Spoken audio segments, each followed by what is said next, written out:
my calculations are correct, when this baby hits 88 miles per hour, you're gonna see some serious shit. They're here. Do you really think you have a chance against us, Mr. Cowboy? Yippee-ki-yay, motherfucker. It's showtime. Right, welcome everybody to another episode of the VHS Strikes Back. I'm one of your hosts, Chris, and my co-host and very good friend is Dave. Hey there, Chris, and hello to our listeners out there. Welcome to the VHS Strikes Back, the show where we dust off the old video player and go on a nostalgic journey to look at the good and the bad movies of yesteryear. Now, Chris, what are we going to review this week? Well, Dave, we have done a few Patrick Swayze movies, and I have picked all the Patrick Swayze movies that we've done, I think. I'm not. Who did Dirty Dancing? Was that you, actually? I'll take that back, Dave. Probably me. Yeah, so what I'm going to do is, Dave, you, and it was your picks, you were kind to me, you've picked a song that was on my list of amazing movies, and I was thinking, thank God I don't have to pick it, so that does leave some shit in the background I can pick, but whether we end up getting round to that, because every time it comes to my pick, I bottle it at the moment. But anyway, we're going back to 1990. This one stars the amazing Patrick Swayze. Obviously, everyone knows that I'm an absolute doppelganger for Mr. Swayze, especially in my youth. Dirty Dancing, Roadhouse, definitely look like Dalton.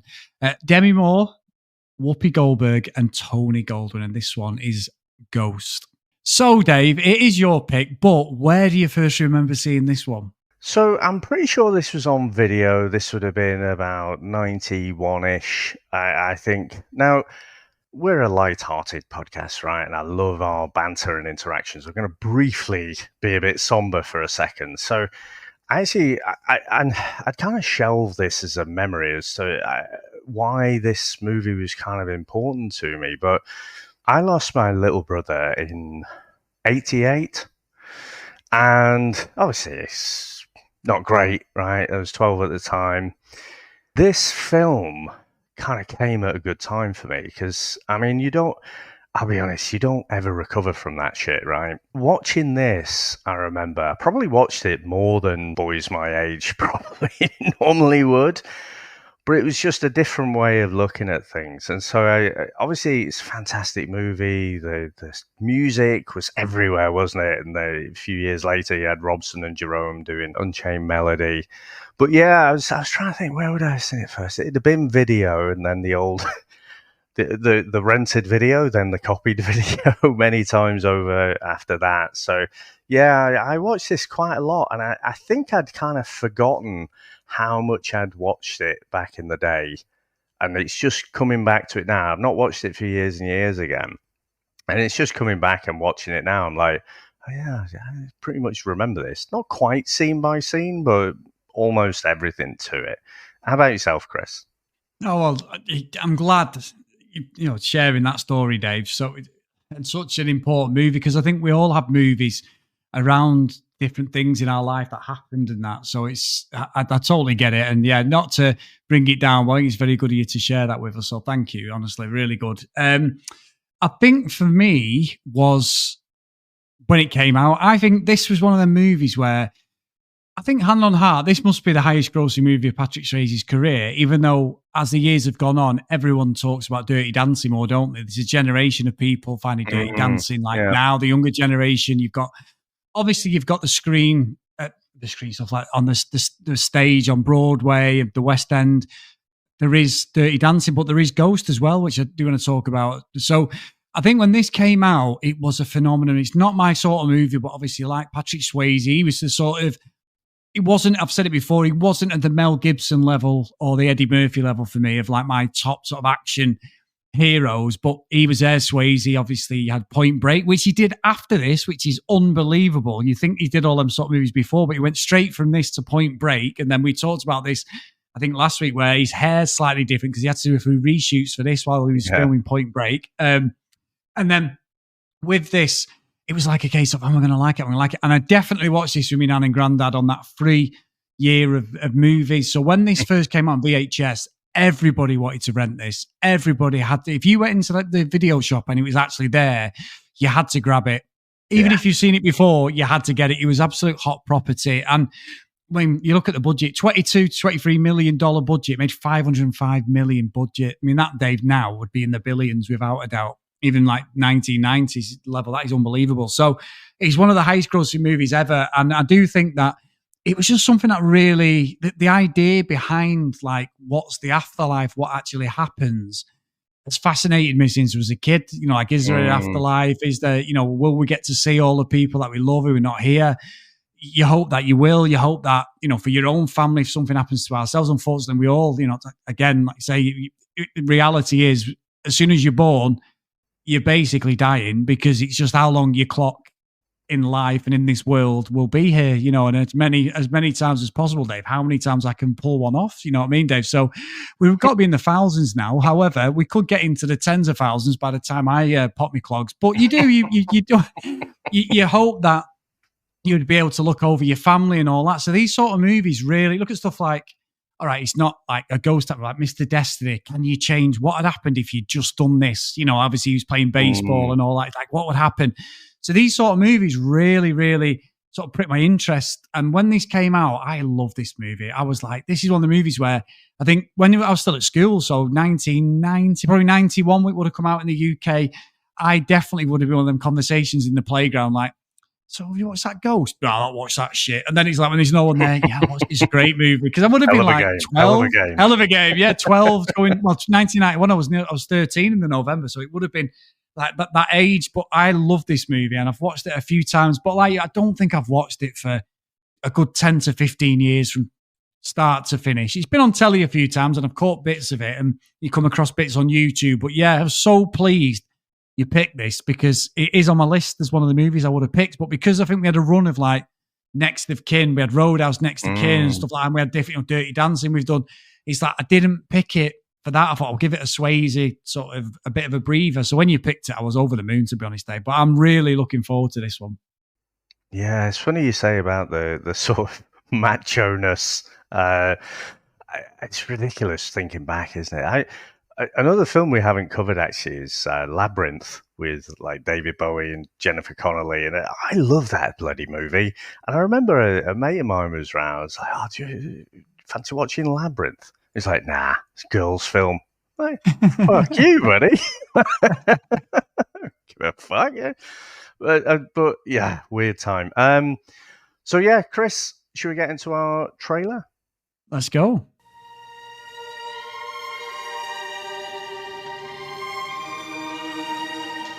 What's the matter? Seems like whenever anything good in my life happens, I'm just afraid I'm going to lose it. I really love you.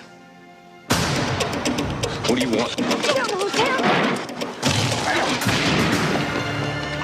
Somebody! Somebody! Somebody help us! What's happening? It's like I think about you every minute. It's like I can still feel you. The problem with you is you still think you're real. It's all up here now. You want to move something, you got to move it with your mind. Molly, why can't you hear me? Who is that? You can hear me? Can you hear me? Sam Wheat. Say my name. Say it. Leave me alone! Say my name. Sam Wheat. Say it. Hello? I get a message from Sam. What? Sam Wheat? He asked me to call. Once you go to police, he said it was a setup. He was murdered. She said Sam knew who killed him. Are you out of your mind? I mean, what are you going to tell the police? She knew things, private things. I know about the green underwear that you wrote your name on. Well, this psychic woman's got a record that goes back a long way. Don't you see I'm not a fake? I don't know what's real anymore. Don't open him. Don't open the damn door. He's a murderer. Why are you doing this to me? Do you hear me? Why are you doing this to me? Sam's dead. Tell her I love her. He says he loves you. Sam would never say that. You got to take all your anger, all your love, all your hate, and then let it explode. Molly? Molly, you in danger, girl.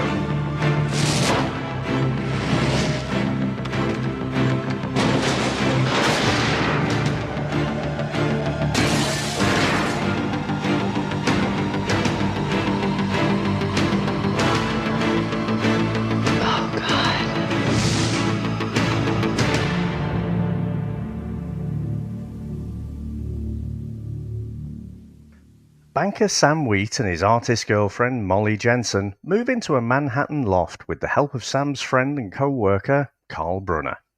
One night, the couple are attacked on the street by a mugger, and though Sam appears to chase him away, he returns to a devastated Molly, cradling his bloodied corpse, and realizes he's dead. A bright beam of light shines down on Sam, but he walks away towards Molly, and the light disappears. Now, Chris, what do you reckon to the opening of this movie? Well, I've got to say, Dave, it's 34 years old, and this movie still stands up for me. It's the start is brilliant. So I mentioned before about like the stage production of Ghost. It came out in 2011, actually in Manchester. As you know, David, I know I've said it a couple of times, but I was a serial competition winner, blagger for years on Key 103. Serial I wondered what you were going with that. Not serial killer then. Serial competition. Yeah. Well, some will say serial, see you next Tuesday, but there you go. But I used to continually be able to get through to Key 103, Manchester. I won that trip to Australia, I've said, where I had to do the kangaroo eyeballs, the witchetty grubs, I've done all that stuff. And me and Sam went in 2010. I've won TVs. I've won all sorts. But, Dave, there was a competition on Key 103 in 2011. So I'd come back from Australia in 2010. I'd won like PlayStation 2, Sony TV. I won a trip to Japan where I took the money, 1,700 quid.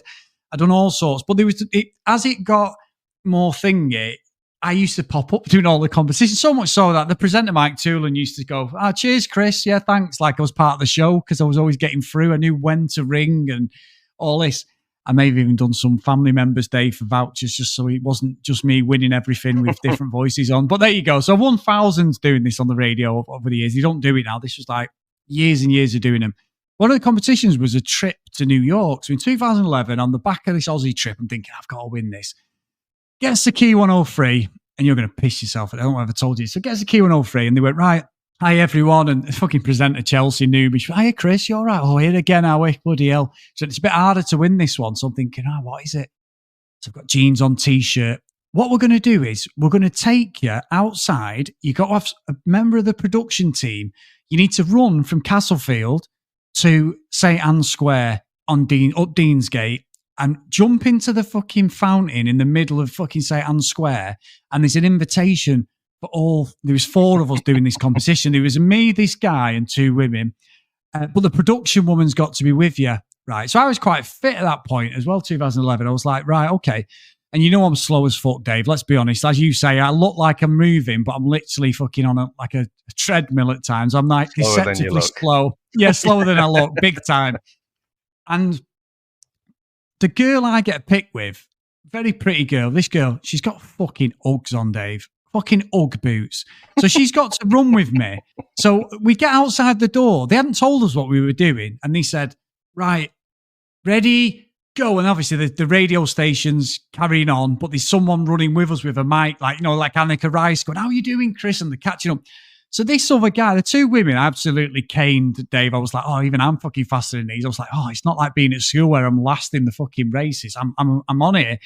The fucking guy was like fucking Sebco wanted a little fucker. He had fucking running trainers on, which he must have had a nod. I had like Adidas Superstars on. He's got proper fucking, all he needed was spikes and a fucking great bit and fucking tag. And he'd been in the Olympics, the fucker. Sebco. Honestly, he's like Sebco, but the woman he had was even slower than the woman I had, but he couldn't go any further. But then all of a sudden, these women who they must have been like part of the production in the background, obviously didn't know they were going to be running with us because he wanted to do this live commentary. He goes and the girl goes, just go, like as if to say, you go. So I was like, we're on. So me and this guy at like 8 o'clock in the morning are pegging it down fucking Deansgate, Dave. I was like the Terminator trying to catch him and I couldn't catch him. And we got in, and as he goes past me, reminded me of being cross country at school, he goes past me, I jump in the fucking thing, run back, and then it's on down Deansgate, Dave. I am literally trying to be the T1000, but I was probably running like the T1000 when he gets melted, and he just sings, and I'm running as fast as I can.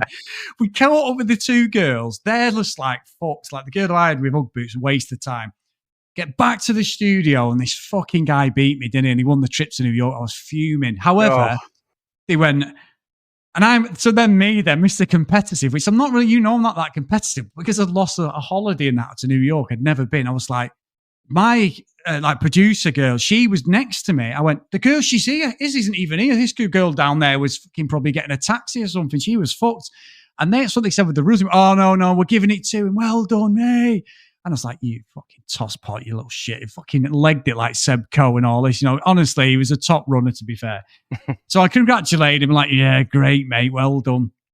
So they said, however, we've got good news for everyone, including the winner. We're going to send all of you to the opening night of the Ghost production. I wondered where the relevance was. Yeah, I know. I just went around the houses. I'm not trying to add minutes to the podcast. I'm not. But so they said, you're going to go and see the Ghost premiere. And it was the guy, Richard Fleishman, who was in Coronation Street. His mum was in Corrie years ago, and she was in Brookside as well, Jimmy Corkill's missus. And he was like basically Sam Wheat. So anyway, we gets in wherever it is, the theatre in Manchester and all that. And we're all sat there. And that fucking guy who's won there in front of with his missus. Missus turns around, fucking air hostess day. Me and Sam are there. These other people, dead nice people. This guy and his missus were so fucking cocky. She went, oh, we've been New York 3 times this year already. And I'm fucking sat there like, you tosser, and she was dead cocky. Me, don't get me wrong, I can cocky it up at the best of them at times, Dave, and I don't realise it, but she was proper throwing it in. She went, have you ever been New York? She went, oh, yeah, we go at Christmas all the time. She's going on and on. Oh, yeah, great that you won the tickets, blah, blah, blah. And then she went, oh, we've done a few competitions we won. So she started saying, this is the biggest one we've won. Sam went, oh, Chris, because Sam was like, what a fucking big-headed fucker this woman is. Sam went, Chris, why don't you tell them where you've won? I went, yeah. I said, well, last year we went to Australia. I said, we went to Ayers Rock. We were at Alice Springs around Sydney Harbour, all by Kieran Free. Trip to Japan. I've just won a PlayStation. I've just won iPods. I've won this. I said, I've won like different money on vouchers. Yeah, they turned around, Dave. Never spoke to us again for the whole of the thing. And the other 2 couples were pissing themselves laughing. So as much as I lost, I got to see the Ghost production and I was like, fuck you, you big-headed pair of wankers. So it did shut them up. But anyway, get back to the story. I can't help but feel like you've just described to me. I can literally imagine watching a sketch, on the Fast Show or something with this interaction between the couples. Oh, my word. Yeah, so I shut them up anyway, the big-headed pair of wankers go to New York 3 or 4 times a year, tossers. Anyway, I still bear a grudge today, 13 years later. But we did see the live stage version, and I'll talk about it when we get to that, but the way they do the Sam bit and he runs off was unbelievable on the stage. And I know you've seen it, so and then it moved from Manchester to London then, which I think it's been at ever since. But yeah, I was absolutely blown away by, and I don't do theatre, I don't do fuck all like that. It's not my thing, but that was amazing show, Dave. I'd definitely go and watch that again. It was unbelievable. What a show. But anyway, there you go, Dave. There's my story. Awesome. I do have to say, you need to get down and watch Back to the Future, the musical. It is amazing. I can't recommend it enough. But yeah, in terms of the opening, that's a great story, by the way. I'm not just completely dismissing it. I've not even mentioned the opening. I've just talked about myself. I've done my usual, which is while you're talking, I'm sort of scouring trivia. But I love this movie, Chris. Cards on the table straight away. There's something that makes me wonder, if it really stands the test of time. So I haven't shown it to the kids or anything. I wonder how they'd react to it, because straight away I'm sort of a bit confused about Sam and Molly's relationship and where are they? They've been dating for like a few months or something. They've obviously just moved in together, but in some respects they kind of seem like strangers as well. They don't really know each other. And then like when they're just chatting in bed, they're like a married old couple. And I'm like, come on, guys, you just literally moved in together. You're not fucking reading a book in bed. You know what I mean? So, yeah, it was just a bit odd to see their relationship straight away. But I tell you what, when he does get killed, this is an emotional roller coaster, definitely, isn't it? Still, I mean, it really gets you. I don't mind saying, like, it's fucking blubbering mostly. No, not mostly, but at the emotional bits, it still really hits hard. The effects are very dated now, but, I'm not going to score it down for that. But, yeah, it was, I think when he runs off, when he doesn't realise he's been shot, and then he comes back and it all starts to make a bit more sense. You're like, oh, shit. I think that's done really, really well. Just the angles, the way it's shot and everything, that brief moment where you're kind of with Sam and he thinks he's chasing after what turns out to be Willie. No pun intended. But yeah, so I think it's really, really well done, that opening. Yeah, it is. It's brilliant because I think when I watched it the first time, I was like, well, what's going on? The bullet's gone off. We know the premise, it was called Ghost, but I don't really think I understood what it was about. I don't think, obviously, years ago, like now you can watch a trailer and fuck, man, we talked about it last week in one of the movies we'd actually done, where it was a case of, the trailer revealed the whole, well, this trailer for Ghost revealed the whole story. But I don't think we had access to this sort of trailer when we were younger. No YouTube, was there? So I don't even know if I saw a trailer before I saw the film. No, you're totally right. It would have been maybe something on the VHS, but that would have been after it's ready to go on the VHS, wouldn't it? The trailers become, coming soon and all that, whatever. Mm-hmm. So I'm with you. So when coming into it, when I first saw that bit, I was like, holy shit. Now, when you watch it now, you can clearly see they're trying to do a little bit of, not CGI, there's some special effects going on there, isn't there, around Sam? He's got a little bit of a light around his silhouette of his body. But I think it's really good. Reading the trivia, he had to eat ice, didn't he? Because it was cold when he was doing it, so there was no air or anything to show he's dead. Real think about it. But yeah, that bit when he realises he's dead is unbelievable. Like, it's so well done and something I'd never seen in a movie, if I'm being honest, at this point.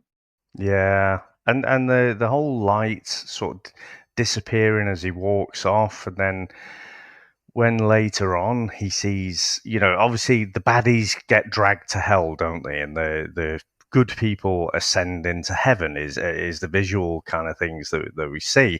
But when the first person that we see who gets taken by all the shadows, it suddenly becomes the sound, which was apparently basically babies crying, but then reversed and slowed down.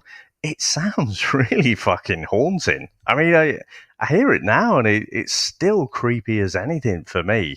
But I thought that bit was really done, and again, very quickly it establishes what the rules are. So yeah, I thought that was done well. Yeah, it was, to be honest, and I think like even Demi Moore, Dave, obviously her and Swayze together as a couple, I think there's good chemistry between them. I think it's believable. I do agree, Dave. They'd be fucking shagging like fucking rabbits. There's no way they're reading fucking books and doing pottery. Fuck me. I mean, I know that scene was supposed to have them having sex, which I think they shot, and then they didn't. They said, no, it's sexy. It's a proper sexy scene, that, which has been copied, parodied in so many movies. I think Naked Gun did it best, where they had about three hands coming in on the thing. It's so funny. But yeah, it's absolutely created so many pop culture references. But yeah, the whole thing is brilliant. And the fact that when you read some of the stuff on Swayze saying he'd just done Roadhouse and Next of Kin, and then he wanted to do something like this, and that, and the main producer and everything, the director Jerry Zucker was saying, there's no fucking way Patrick Swayze is in my movie. He's an action star, blah, blah, blah. And he blew him away in the auditions. And it's like, yeah, I think for acting, this is definitely Patrick Swayze's best movie, without a doubt. I mean, he's got he doesn't have a high number of movies, does he? But, around this time, late 80s, early 90s, he really has been in some real big hitters, like, say, Point Break, Roadhouse, this one. These are massive movies around this time. So, and apparently it's Bruce Joel Rubin. Apparently, he saw Swayze in an interview, and basically he was talking about his dad and passing away and stuff, and he started to get emotional, and that was the thing that convinced Rubin to say, "Oh, okay, and I know he's like this macho guy in Roadhouse and stuff, but if he's comfortable with demonstrating this emotional side as well, that's the guy for me." And also, interestingly, casting-wise, so once Swayze was on board, they were interviewing a lot of people for the auditioning, rather than not interviewing, but for the Oda Mae character, and wasn't being considered. And it was Swayze who'd seen her on stage, and he was like, "It has to be this person." And he dug in because for whatever reason they didn't want her to play the character. And it was a woman of color character, so it's not a race thing. But he was like, if she's not on board, then neither am I either. So he really fought for her to be on that movie. And I think, honestly, what a fucking masterstroke as well, because I think Oda Mae's character, so yeah, obviously in the chronology, he goes through, he's discovered, we get to see again the rules of this universe. He can't seemingly touch things, but then you've got that guy on the train who seems to be able to move physical objects as well. He's bloody scary at the start. And then he discovers Oda Mae, and she's this blagger medium, isn't she? But for whatever reason, Sam can actually communicate with her. Without her influence on this movie, it is a fucking depressing movie. Yeah. So I think the fact that you've got her as well, adding some of the lighter moments, I think really, really helps this movie. And I think she got she got an Academy Award, I think, for this, didn't she? Yeah, she did. So yeah, and I think I'm not sure it's her best, but for this movie, the contrast between the emotional, darker side of things and just putting some of those light moments in to give you a bit of a breather as well, I think it's perfect. I was just about to say that I agree. I think everything you've said I think Whoopi Goldberg is amazing. And I do think that you're right. If she wasn't in it, Dave, fucking hell, would it be fucking depressing, wouldn't it? Jesus Christ, it'd be a right fucking drag. She's perfect. I like the way she acts, and like, even though we can see that Patrick Swayze is on her shoulder, she's trying to act like he's not there. She's talking above him. She's not directly giving him eye. She's trying to sort of speak, his voice is up here. A bit like fucking Spot the Ball, where you go, where the fuck's the ball? And you try and pinpoint it, and he's nowhere near, but she's it's in the region. And I love that. I think she's brilliant in this. Whoopi Goldberg, without doubt, steals the movie, from being honest, Dave. I think she's absolutely excellent. Yeah, I love the fact that she's got like the con. She's been a con woman, hasn't she? She's got a criminal record, so it all plays into it. But when Sam goes, and in fact, just before I get into that, by the way, the guy on the fucking subway always shit me up as a kid, Dave. Yeah, and he was shouting at him. He's fucking still is, isn't he? He's looking at him, innit? And then Swayze's like, well, he's not looking at me. And then he fucking comes on and just fucking takes him out and all that. Get off my train. Get off my train. Shit myself when I was a kid. I was like, oh my God, he's scary as fucking. Proper, you can tell he's just got one of them looks. He'll never change. You'll never see him in some sort of serious drama. But when Oda Mae sort of gets Sam, and Sam goes to see her and he hears her and they're talking, and I love all that. I love all the actually, spoilers, Dave. I finished The Boys actually in less than about 4 days because I was well behind. Everyone at work's been telling me, you've been telling me, I've watched it, and there's a very similar reference to that movie. So I've really related, and that TV show, I really related to her as a character. But yeah, she's excellent, and I do think that the whole thing with his mate, who's a fucking dick, Carl, he's sleazy. I mean, that thing at the start's a bit weird, where they're knocking the walls down and he's got his six-pack out, and even he looks better than Swayze. Swayze looks good. And it's like, what the fuck's going on here? Is there some sort of threesome going down here or something? You know what I mean? It's that weird, vibe, doesn't it?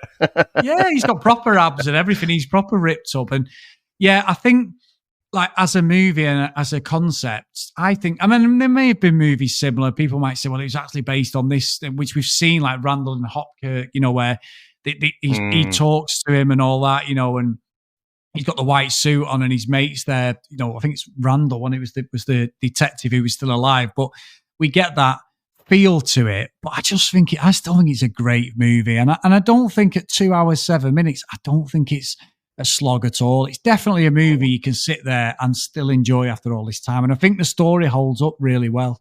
Yeah, definitely. And I will say, we've waxed lyrical about some of the acting and stuff. Demi Moore as well. You look back, and this really propelled her, didn't it, to the A-list, and you can see why.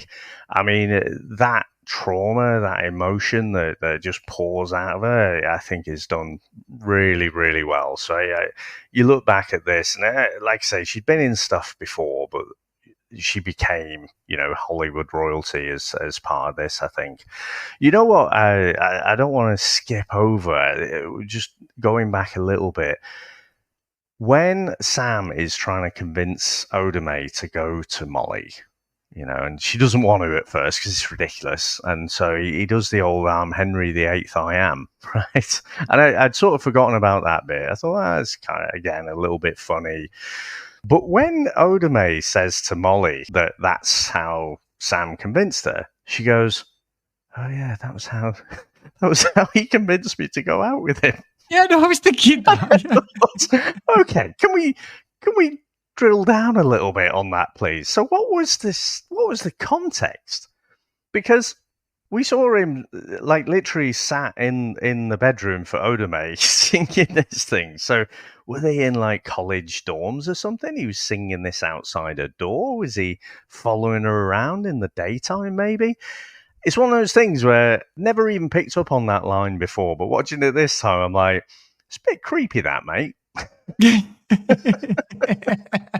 Well, did he sing it all fucking night and drive her mad like he did with Whoopi Goldberg? It was bizarre. That it's so funny you say that. I'd forgot about that. Now you've said it. At the time, I was thinking, well, that's a bit fucking strange. But yeah, now you've said it. It's a bit weird. But I think as well, Dave, like when Carl's there and he's still his friend and we know something's going on with him. He's a bit creepy because when Sam's still alive, he notices all his money's in this account. He's like, I don't know what's going on. Oh, I'll help you. Don't worry. You look tired. Why don't you go home? I'll sort this out. And obviously it's a setup. It's when he says to her and Molly and Sam's talking to him going, what the fuck's going on? Why are you not bothered? And he goes, I'll go and see him. I'll go and find out where he is. Because he gives Willie Lopez his address and all that. He's absolutely on point with it. And it's when he follows him. I mean, I've got to be honest, Dave, what gets me is Sam's a fucking ghost, but he can still sit in the fucking Carl's Camaro and gets out with him and opens and shuts the door like it's Starsky and Hutch. Nobody fucking... Did you not notice that? He didn't show him shutting the door, but he gets out the car like he's fucking been riding with him. And I'm like, it's a bit fucking strange. It's a bit strange. But anyway... So he's been sat with him all this. Yeah, he sat with him. He walks around with him as if he's been sat in the fucking passenger seat. I was like, well, how does that actually work? But anyway, we'll go with it. Carl comes in. It's that bit when he says to Willie about like blah, blah, blah. And then he looks, doesn't he? And the acting, knowing that Swayze has got to pretend and they've got to pretend that he's not there, is brilliant. It's so well done. I'm sure there was times where they looked at each other and burst out laughing, but I think them interactions between Sam, Carl, especially because Carl is the ultimate baddie, innit? He's the sleazy, fucking snidey fucker. And, you are looking at him thinking he's definitely going to try and get with Molly. Definitely. I know that fucking Willie had a fucking... Come on to that in a minute. Yeah, well, Big Willie fucking wanted to get his Big Willie out for fucking Molly at one point. The cat saved the day, didn't it? But... anyway, but yes, so there is bits in it, but I just think it's still a great movie. So that bit that you described there, where Sam basically finds out that his mate is in on this, I agree. I think it's done so well. I've seen this movie so many times. I know he's the bad guy. I know, it's a bit of a surprise, but watching it now, you're like, okay, that is delivered really well because Sam's all not excited, but he's like, right, yeah, we're going to get him now, I'm going to get justice kind of thing. And then his heart must just shatter. It's like, fuck, the best mate in the world. He's part of it. What the fuck is going on? So, yeah, I thought that bit was done fantastically well. And I was surprised by it because, like I say, I know he's the baddie, but I was still like, my heart just sort of shattered for Sam in that moment just because of the way it was executed. But yeah, he's, like you say, he's a sleazy fucker. And the thing where he's with Molly and he pours wine over his shirt and he's like, just going to get tip the top off, get the abs out. I'm like, you fucking bellend. I'm like, is that really going to work? But I don't know. It possibly could do if you got abs like that. But I just thought it was a really cheesy and sleazy move by him there. Yeah, it was. But then you're thinking, clever man, Dave. He's obviously worked in the past. You know what I mean? So yeah, it is that old, like being at the cinema doing the old classic yawn. Yeah, as the arm goes round. It's like, come on, old school. But I think you're right. It's the despair. Swayze's acting is brilliant. The despair of, I can't do fuck all. But that's when he dives across them, doesn't he, to try and get Carl, and knocks the picture over. And she stops because he's sort of kissing her, isn't he, and everything. And he's going in for the kill, basically, to get her. But then he goes to see Mr. Scary Subway guy, and he won't leave, will he? And he isn't as scary as he thinks, and he gives him that bit of training, the old Eye of the Tiger, how to, hit things and everything. And then I'm thinking, shitting myself as a kid, I probably was watching it again going, oh, is that why things fall over and that? Someone's not happy with me. I mean, I've never been smacked in the face by a ghost, but it is one of them things where you're like, that's very, very, very cleverly done. But I must admit, when he is there, Mr. Scary Subway guy, and he starts like knocking the newspaper over and he knocks the things, I'm thinking, you'd fucking shit yourself on there, wouldn't you? I think he throws someone's food. You'd be like, what the fuck is going on here? You would absolutely whack yourself. So, yeah, I do think, like, I'm cooing over it probably more than you, Dave. I just think it's brilliant, brilliant movie, this. Yeah, I'm going to try and pronounce his name. So Vincent Chevalier, I think, is the subway ghost. And I do agree, he almost needed some Rocky montage music while he's trying to get his ghost powers going there. So, or his poltergeist powers, I guess. But yeah, it just felt like it was done really well. And I always remember that bit where he tries to kick the can and he ends up on his arse and the guy's pissing himself at him, but then he does kick it and it flies through his head. It's just, again, just so well put together. He doesn't automatically have all of these extra capabilities. He has to learn them. He has to earn them. And so then he, starts to use them, and good job he does. Because another thing I guess he didn't get taught is he can influence cats. Which came in handy when Willie and his stalkery self was in the flat. Looked like it was going to get quite more sinister there. So yeah, really well done, and I like the sound effects that they use as well. It's almost like an electric sound effect, when he's sort of staring out the cat and scaring it to run off. Yeah, it is good, and I think. I like the Dementors, Dave. Let's be honest, it's Harry Potter, innit? It's the fucking Dementors now, Prisoner of Azkaban. And that whole thing, I mean, the graphics are not great. Like I say, what would you call it? It's not CGI, is it? It's just special effects, isn't it? Just special effects. I mean, it's more animation at this point, I think, isn't it? Yeah, so when, he chases Willie, realises he can get people, he gives Carl a bit of a fucking shoeing, but he does go after Willie, doesn't he? And then Willie gets killed, and I'm thinking, oh, here we go. We are going to have I remember the first time thinking, we're going to have a fucking showdown now. Fucking Sam's going to take him out. And then they come, and it's weird, and it's that good and bad element. For some reason, the fucking devil and angels know which ones are bad people, so they're going to take them. I mean, that is that sort of very strange message in it, like the movie as well. If you're good in life, you go to heaven. If you're bad, you're going to fucking hell, never to be seen again. So, but I do like it. I think it's fucking really horrible. There's almost like horror elements to it. Even the start of the movie, the opening music and the score is very horror. I'd forgotten it starts like that. I was expecting this all sunshine and light type thing, but it's not. It's like a backdrop of rain, and the music's very menacing as well. So there is some proper horror elements to this, I think, that don't get credit on. But again, as you said, Demi Moore is brilliant. Brilliant. The tears, everything. She's so convincing that she's lost with Sam. Really good. Yeah, and just the thing about the going to heaven or hell, I mean, it did cross my mind when I was watching it this time as well. I'm like, it's very simplistic, isn't it? Because probably fucking everyone's a bit grey. We've talked about, I mean, where is the threshold, Chris? Because I tell you what, if taping videos is a crime as far as the heavenly ghosts are concerned, we're both fucked, aren't we? We'd be getting dragged to hell. But probably that little misdemeanor's okay. And I don't know, it did cross my mind as well. It's kind of a simplistic way of looking. But for the story, let's just go with it. Yeah. I want to go back, though, to the pottery scene. Because this, like you say, it's been parodied to death. And it's hard to watch it without thinking of all the parodies and stuff as well. But fantastically well shot. It's replayed, copied, parodied for a reason. So iconic. And the music is just absolutely perfect. It's still, just iconic and totally stands up for me. But I'm watching it this time and I'm thinking, bit phallic, that pottery, isn't it? Is the pottery thing like a bit of a, is it supposed to be a knob?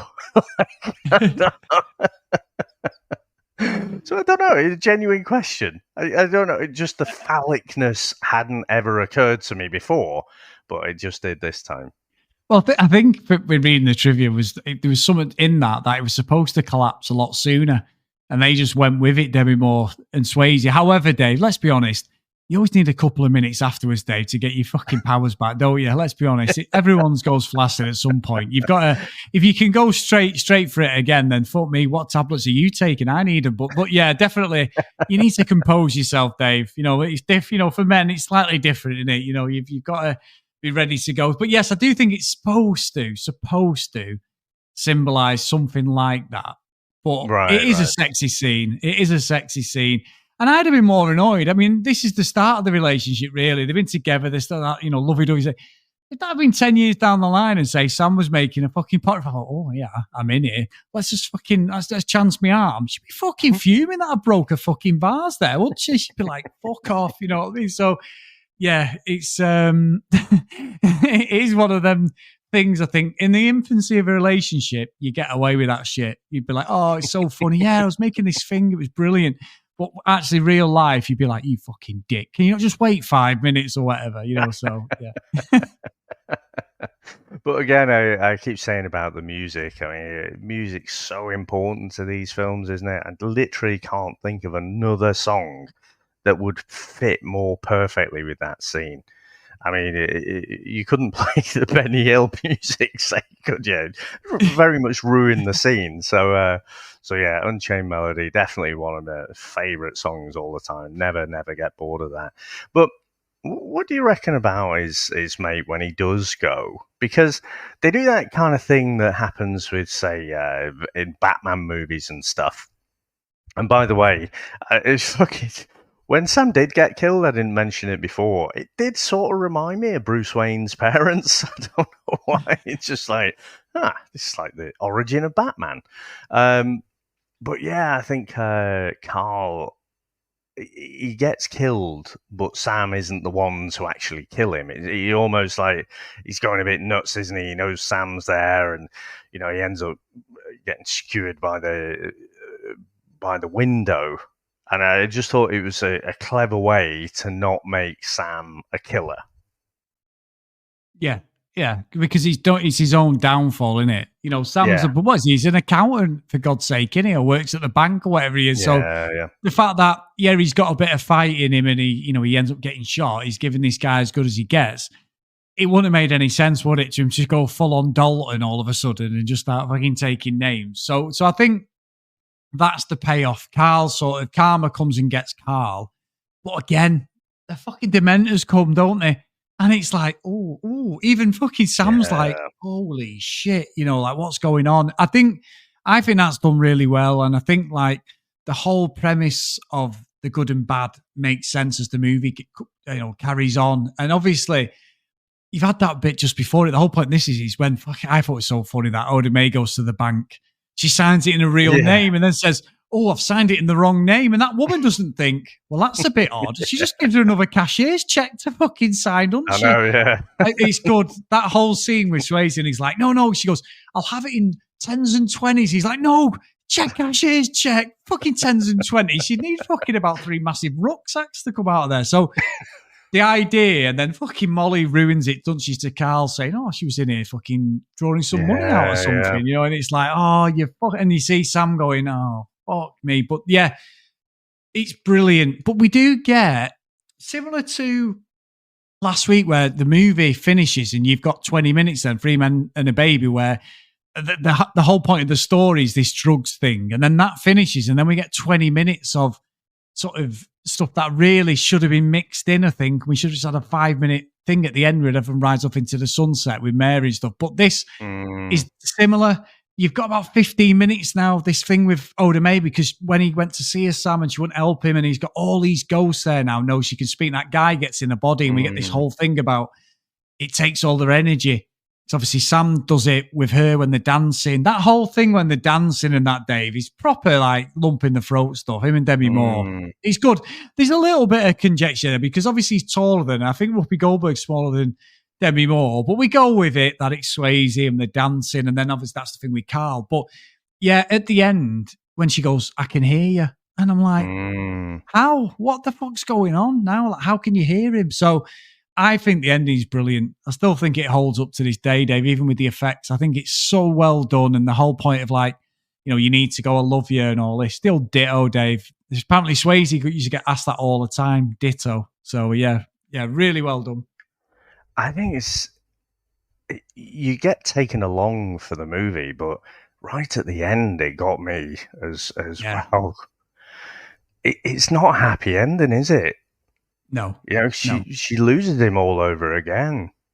Yeah. It's a great ending, and the fact that you're right. It's not like there's a magic spell and then he appears and he's back with her. The idea is he loves her forever. You need to move on with your life. So, I think there's a lot of good. There's a lot of good stories in this and a lot of like life lessons as well, Dave. But more than anything, the one thing I've learned is, you've got to value every single fucking wank you have, Dave. Let's be honest, because it could be your last. Wank like it's your last one on this earth. And on that bombshell, should we get into our final review? Let's go.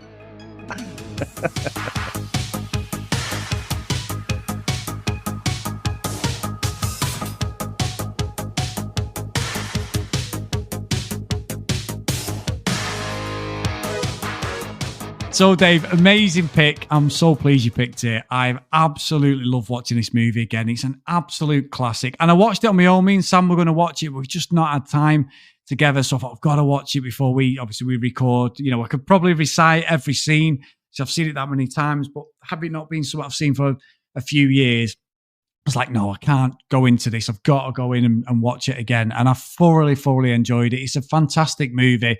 And it's got to go to Cloud City, Dave. Without a doubt, this is an absolute grade A classic movie.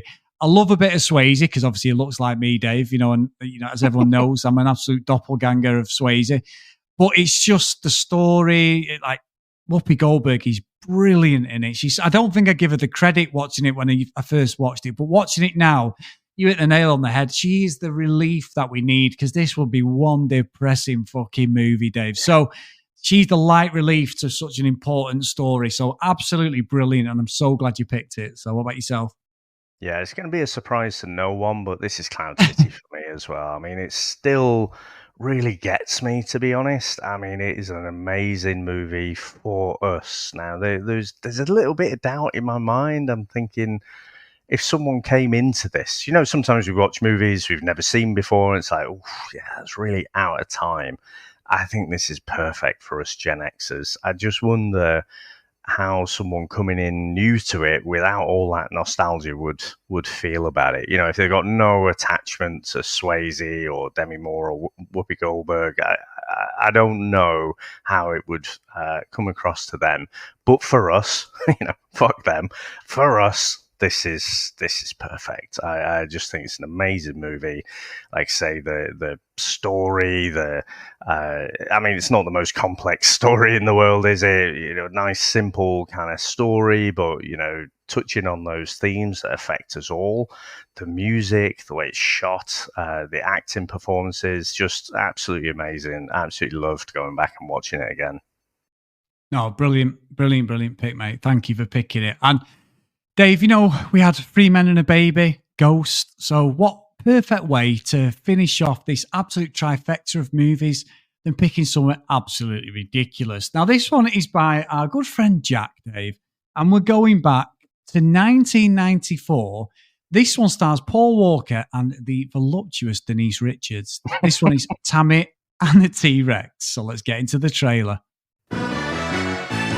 Everything in Tammy's life is just great. This is right but when up you're our street. young and in love, life can get very Oh, complicated, okay. Legend. especially when it involves an insanely jealous creep. An incredibly young Paul Walker. Yeah. Well, the other guy's not all that young, do he? He's also Late sure night 17. phone calls, I want you to come 30. over. Yes! sneaking around in I've your never own even heard house, of this. Me neither, Chris. But I'll tell you what, in worry. 1994, your boyfriend getting dumped in a wild I animal had park, this VHS. and a crazy doctor Bits of it will be worn who out, I turns think. out to be a Fucking telling mad ya. scientist And if you're going to make an omelet, you have to break a few eggs, right? with an insane Denise invention Richards as well, that not just only Paul needs a Walker. brain. But It just this looks like the Jurassic Tyrannosaurus Park Rex one, which was just out the year wants to be before. a party animal. Oh my god. Even when you tell the truth, nobody believes it anymore. It was a dinosaur. What? It's more than a machine with a brain. I mean, it is a machine with feelings.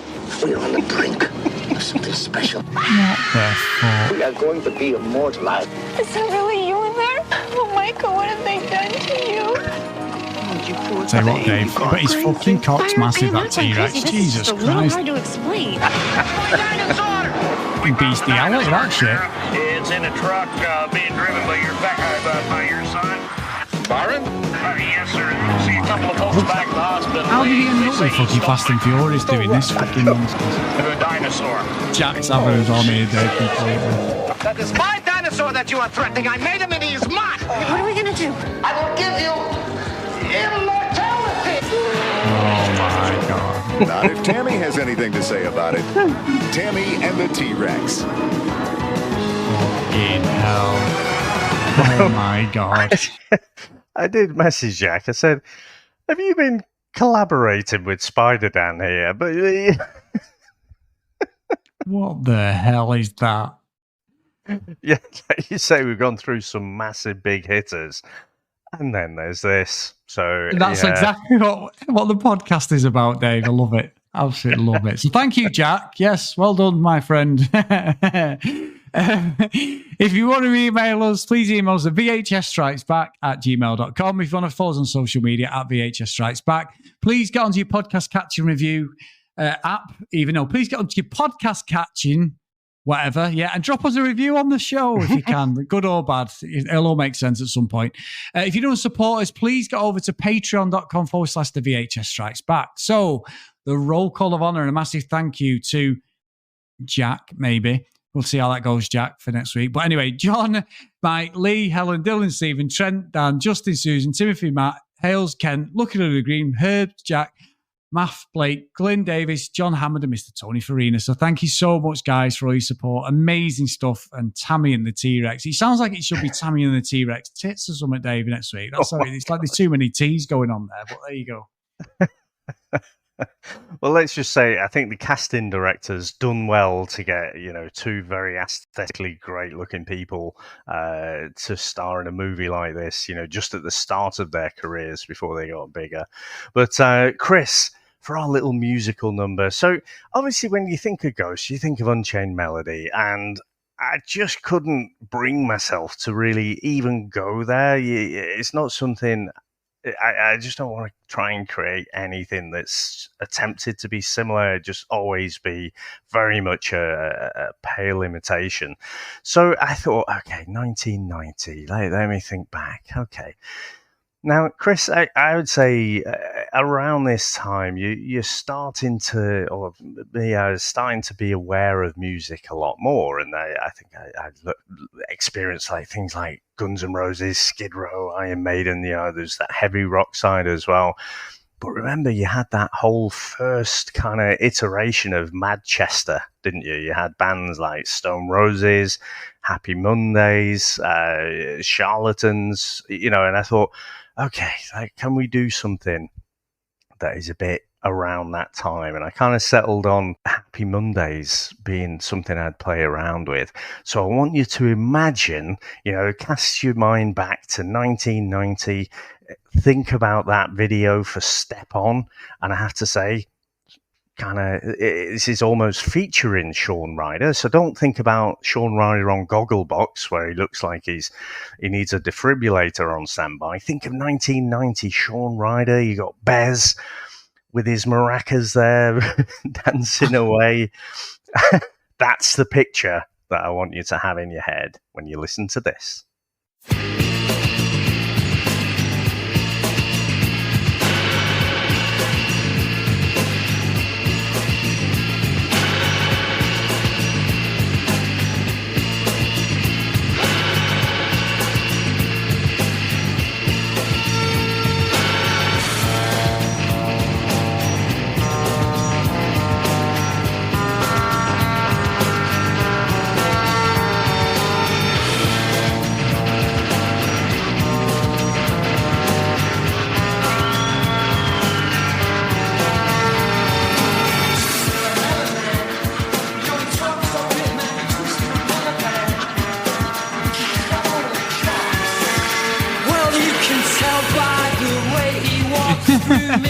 He's a ghost of best body. Molly's heart is breaking up. Sam's love never stopping. He's a spirit now, but he still talks and goes. Yeah, you're haunting me.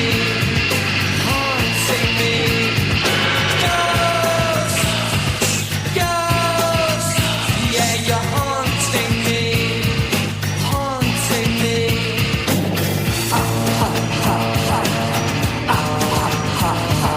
Proper happy Monday.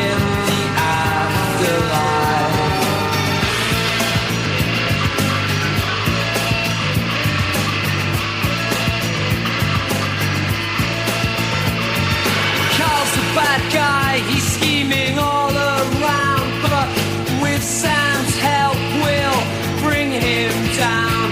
Pottery was spinning, love was in the air, even as a ghost, Sam's always there. Ghost, ghost, yeah, you're haunting me, haunting me. Ghost, ghost, yeah, you're haunting me, haunting me.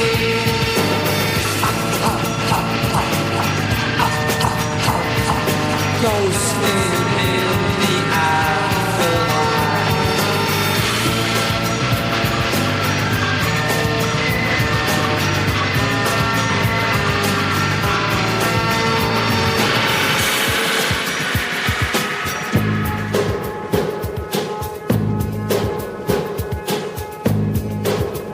You're twisting my melon, man. You know you talk so hip, man. You're twisting my melon, man. It's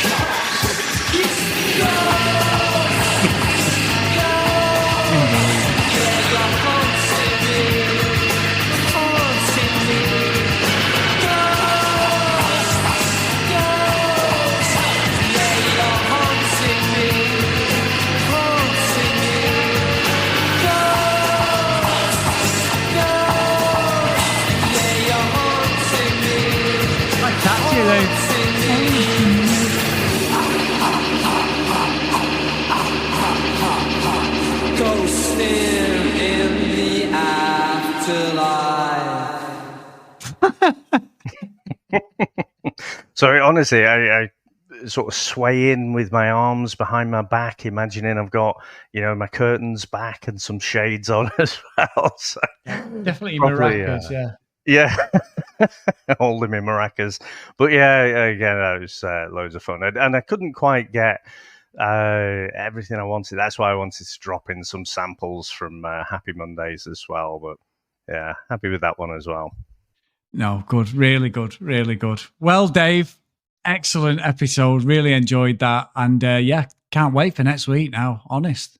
Oh, God. Yeah. Back next week for Tammy and the T-Rex. So thank you very much. So thanks to all our listeners out there. Thanks to all our supporters. And we'll speak to you next time. Bye.